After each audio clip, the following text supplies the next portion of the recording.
Good morning, everybody, and this is your Dow Jones day trade setups for today. So nothing's really changed from last week. That is the structure that we're in. We are sideways. Data was a disaster on Friday. Jobs number was really terrible.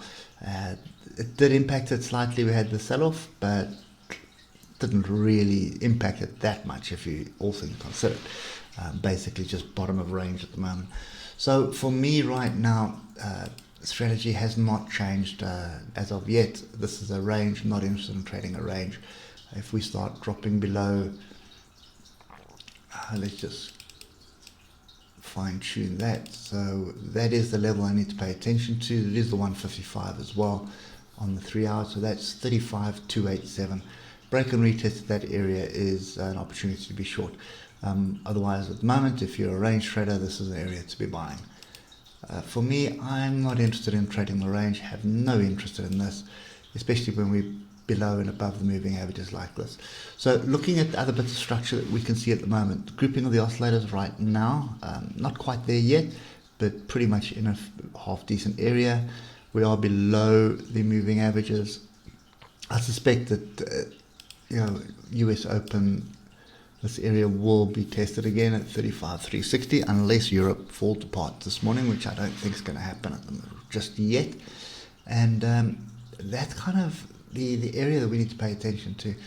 But as I said, this is a range. I'm not really interested in this. If we start breaking above and retesting 35,424, that may change my view, but I think that's really just going to peter out right here at this 35,500 area. So yeah, for the Dow Jones, I'm still sit on hands. I'm really not interested in trading a range, and it's been going on for a number of days. So you can see it started on 24th of August, and it really hasn't progressed anywhere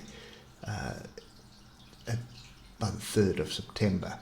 So yeah, today it's going to be an interesting one. If we do reject this area, this is something which 15 minutes is maybe worthwhile looking at.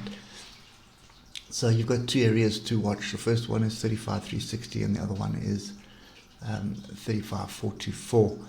So if we do reject this area, I would expect us to start pulling down to 35,287. If we break and retest today's low, that may lead us for an opportunity to look for shorts. But the problem is we've been in this range for so long that it's going to take quite a bit of noise or news or whatever you want to refer to it as to drive price below this level and get the bears in control of this. So at the moment, nobody's in control. Basically, the bulls and bears are just sitting on the sides waiting for something to happen. And that's exactly what I'm going to be doing. So yeah, nothing in it for me today until we start breaking structure to the upside or structure to the downside. Then we'll start looking at it. Anyway, hope it helps you, and we'll catch up with you tomorrow morning. Cheers for now.